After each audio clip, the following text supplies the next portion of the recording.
श्री सच्चिदानंद सद्गुरु साईनाथ महाराज की जय।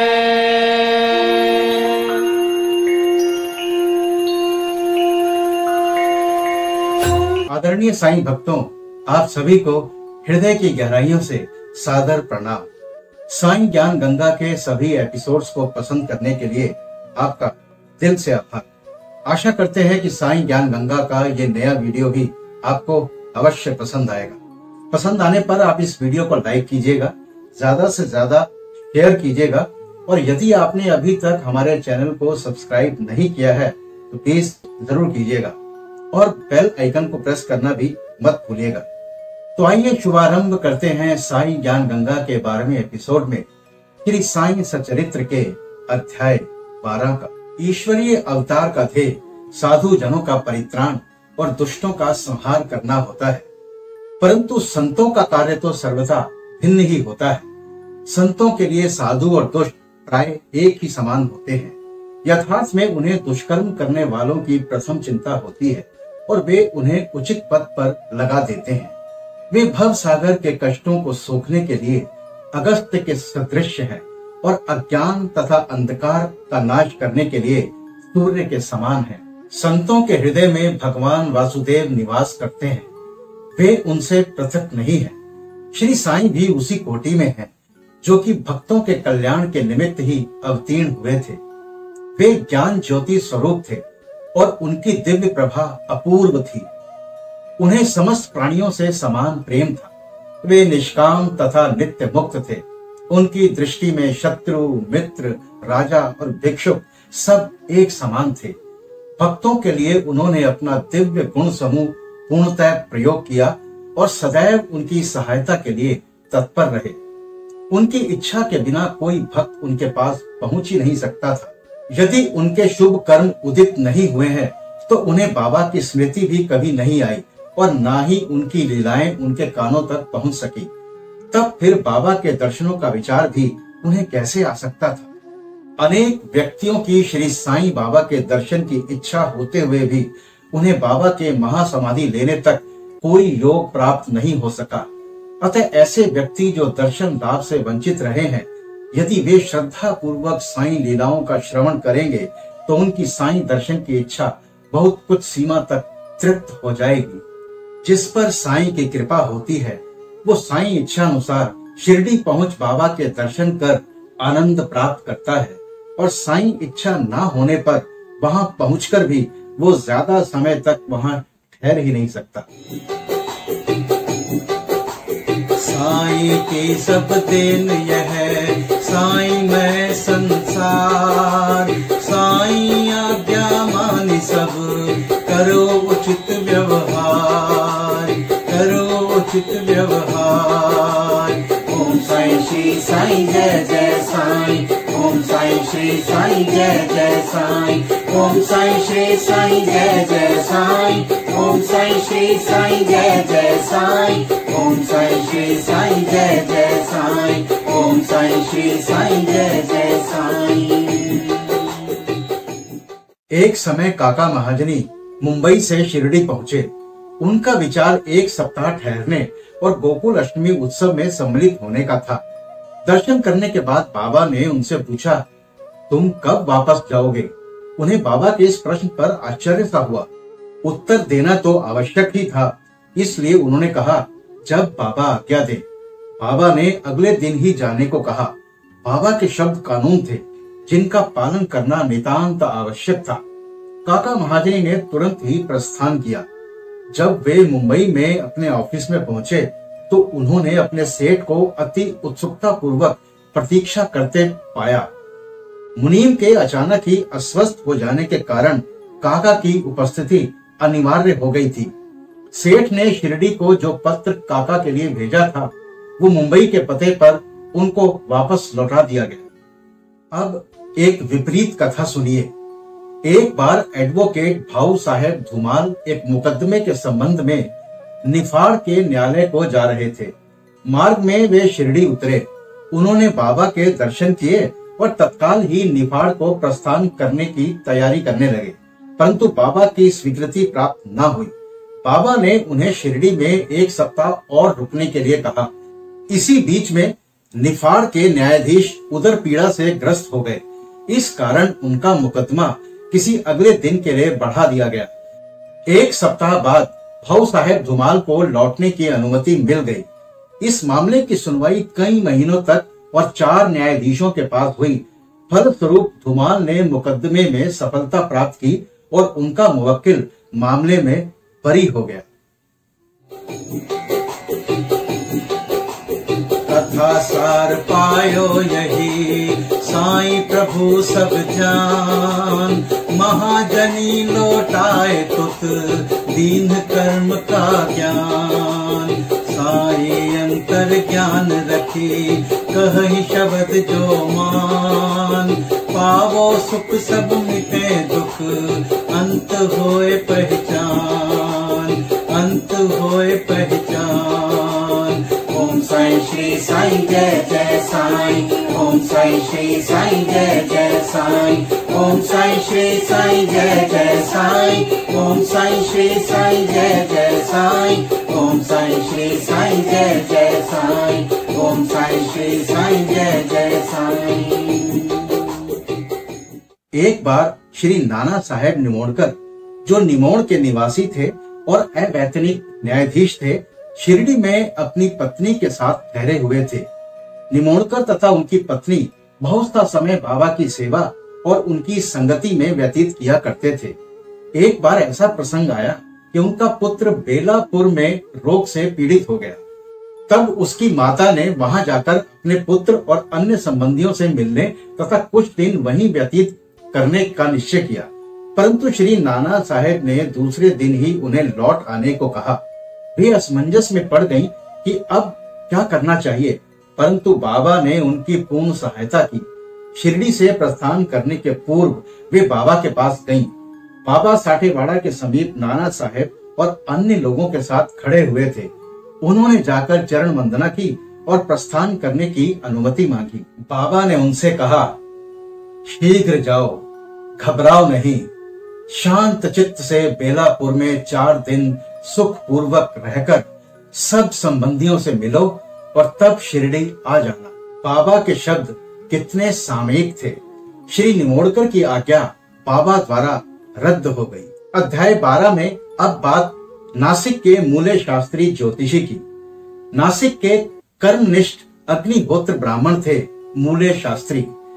इन्होंने 6 शास्त्रों का अध्ययन किया था और ज्योतिष तथा सामुद्रिक शास्त्र में भी वे पारंगत थे। वे एक बार नागपुर के प्रसिद्ध करोड़पति श्री बापू साहेब बूटी से भेंट करने के बाद अन्य सज्जनों के साथ बाबा के दर्शन करने द्वारका माई में गए। बाबा ने फल बेचने वाले से अनेक प्रकार के फल और अन्य पदार्थ खरीदे तथा द्वारका माई में उपस्थित लोगों में उनको वितरित कर दिया। बाबा आम को इतनी चतुराई से चारों ओर से दबा देते थे कि चूसते ही संपूर्ण रस मुंह में आ जाता और गुठली और छिलका तुरंत फेंक दिया जा सकता था। बाबा ने केले छीलकर भक्तों में बांट दिए और उनके छिलके अपने लिए रख लिए।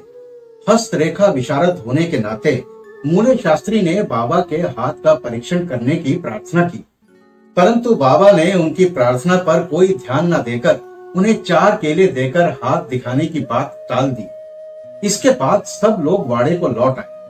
अब मूले शास्त्री ने स्नान किया और पवित्र वस्त्र धारण कर अग्निहोत्री आदि में जुट गया। बाबा भी अपने नियमानुसार लेंडी बाग को रवाना हो गए। जाते जाते उन्होंने कहा कि कुछ गेरू लाना, आज भगवा वस्त्र रंगेंगे। बाबा के शब्दों का अभिप्राय किसी को समझ में नहीं आया। कुछ समय के बाद बाबा लौटे। अब मध्याह्न बेला की आरती की तैयारियां प्रारंभ हो गई थी। बापू साहेब जोग ने मूले से आरती में साथ करने को कहा, परंतु उन्होंने उत्तर दिया कि वे संध्या समय बाबा के दर्शनों को जाएंगे। तब जोग अकेले ही आरती में चले गए। बाबा के आसन ग्रहण करते ही भक्त लोगों ने उनकी पूजा की। अब आरती प्रारंभ हो गई। बाबा ने कहा, उस नए ब्राह्मण से कुछ दक्षिणा लाओ। बूटी स्वयं दक्षिणा लेने को गए और उन्होंने बाबा का संदेश मूले शास्त्री को सुनाया। वे बुरी तरह से घबरा गए। वे सोचने लगे कि मैं तो एक अग्निहोत्र ब्राह्मण हूँ, फिर मुझे दक्षिणा देना क्या उचित है?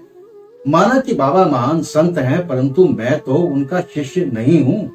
फिर भी उन्होंने सोचा कि जब बाबा सरीखे महान संत दक्षिणा मांग रहे हैं और बूटी सरीखे 1 करोड़पति दक्षिणा लेने को आए हैं, तो वे अवहेलना कैसे कर सकते हैं। इसलिए वे अपने कार्य को अधूरा ही छोड़कर तुरंत बूटी के साथ द्वारका माई को गए। वे अपने को शुद्ध और पवित्र तथा मस्जिद को अपवित्र जानकर कुछ अंतर से खड़े हो गए और दूर से ही हाथ जोड़कर उन्होंने बाबा के ऊपर पुष्प फेंके। एकाएक उन्होंने देखा कि बाबा के आसन पर उनके कैलाशवासी गुरु गोपाल स्वामी विराजमान हैं। अपने गुरु को वहां देखकर उन्हें महान आश्चर्य हुआ, कहीं ये स्वप्न तो नहीं है। फिर मूले शास्त्री स्वतः ही बोले, नहीं नहीं, ये स्वप्न नहीं है, मैं पूर्ण जागृत हूँ। परंतु जागृत होते हुए भी मेरे गुरु महाराज यहाँ कैसे आ पहुंचे? फिर सब संदेह दूर करके वे आगे बढ़े और गुरु के चरणों पर गिर हाथ जोड़कर स्तुति करने लगे। दूसरे भक्त तो बाबा की आरती गा रहे थे, परंतु मूले शास्त्री अपने गुरु के नाम की ही गर्जना कर रहे थे। फिर सब जाति पाति का अहंकार तथा पवित्रता और अपवित्रता की कल्पना त्याग कर वे गुरु के श्री चरणों पर पुनः गिर पड़े। उन्होंने आंखें मूंद ली, परंतु खड़े होकर जब उन्होंने आंखें खोली तो बाबा को दक्षिणा मांगते हुए देखा। बाबा का आनंद स्वरूप और उनकी अनिर्वचनीय शक्ति देख मूले शास्त्री आत्मविस्मृत हो गए। उनके हर्ष का पारावार न रहा। उनकी आंखें अश्रुपूरित होते हुए प्रसन्नता से नाच रही थी। उन्होंने बाबा को पुनः नमस्कार किया और दक्षिणा दी। मूले शास्त्री कहने लगे, मेरे सब संशय दूर हो गए। आज मुझे अपने गुरु के दर्शन हुए। बाबा की ये अद्भुत लीला देखकर सब भक्त और मूले शास्त्री द्रवित हो गए। गेरू लाओ, आज भगवा वस्त्र रंगेंगे। बाबा के इन शब्दों का अर्थ अब सबकी समझ में आ गया। ऐसी अद्भुत लीला श्री साईं बाबा की थी। जगा अपावन को नहीं, ब्रह्म व्याप्त जग पाही। मूले शास्त्री मन व्यथा, छांटि गुरु पल माही। साईं सद्गुरु रूप है, संशय अहम न भाय। भक्तन हित लीला रचें, संशय अहम मिटाय। संशय अहम मिटाय। ओम साईं श्री साईं जय जय साईं। ओम साईं श्री साईं जय जय साईं। ओम साईं श्री साईं जय जय साईं। ओम साईं श्री साईं जय जय साईं। ओम साईं श्री साईं जय जय साईं। ओम साईं श्री साईं जय जय साईं। एक समय एक मामलतदार अपने एक डॉक्टर मित्र के साथ शिरडी पधारे। डॉक्टर का कहना था कि मेरे इष्ट तो श्री राम हैं, मैं किसी यवन को मस्तक न नमाऊंगा। अतः वे शिरडी जाने में असहमत थे। मामलतदार ने समझाया कि तुम्हें नमन करने को कोई बाध्य नहीं करेगा और ना ही तुम्हें कोई ऐसा करने को कहेगा। अतः मेरे साथ चलो, आनंद रहेगा। वे शिरडी पहुंचे और बाबा के दर्शन को गए, परंतु डॉक्टर को ही सबसे आगे जाते देख और बाबा की प्रथम चरण वंदना करते देख सबको बड़ा अचरज हुआ। लोगों ने डॉक्टर से अपना निश्चय बदलने और इस भांति बाबा को, जिन्हें वो यवन कह नमन के लिए मना कर रहा था, उन्हीं बाबा को दंडवत करने का कारण पूछा। डॉक्टर ने बतलाया कि बाबा के स्थान पर उन्हें अपने प्रिय इष्ट देव श्री राम के दर्शन हुए और इसलिए उन्होंने नमस्कार किया। जब वे ऐसा कह ही रहे थे, तभी उन्हें साईं बाबा का रूप पुनः दिखने लगा। वे आश्चर्यचकित होकर बोले, क्या ये स्वप्न है? ये यवन कैसे हो सकते हैं? अरे अरे, ये तो पूर्ण योग अवतार हैं। दूसरे दिन से उन्होंने उपवास करना प्रारंभ कर दिया और प्रतिज्ञा की कि जब तक बाबा स्वयं बुलाकर आशीर्वाद नहीं देंगे, तब तक द्वारका माई मस्जिद में कदापि नहीं जाऊंगा। इस प्रकार 3 दिन व्यतीत हो गए। चौथे दिन उनका एक इष्ट मित्र खान देश से शिरडी आया।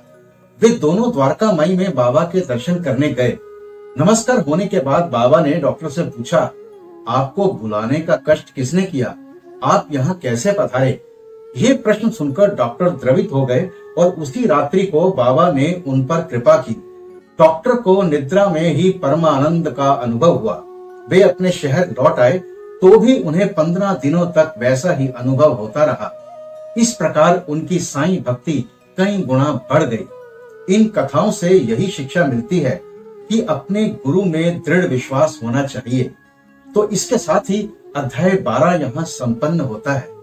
अगर आपको हमारा ये वीडियो पसंद आया तो आप इस वीडियो को लाइक व शेयर जरूर कीजिएगा। और यदि आप हमसे नए जुड़े हैं और आपने अभी तक हमारा चैनल सब्सक्राइब नहीं किया है तो प्लीज चैनल को अभी सब्सक्राइब कीजिएगा और बेल आइकन को प्रेस करना भी नहीं भूलिएगा। तो मिलते हैं आपसे साईं ज्ञान गंगा के अगले एपिसोड में।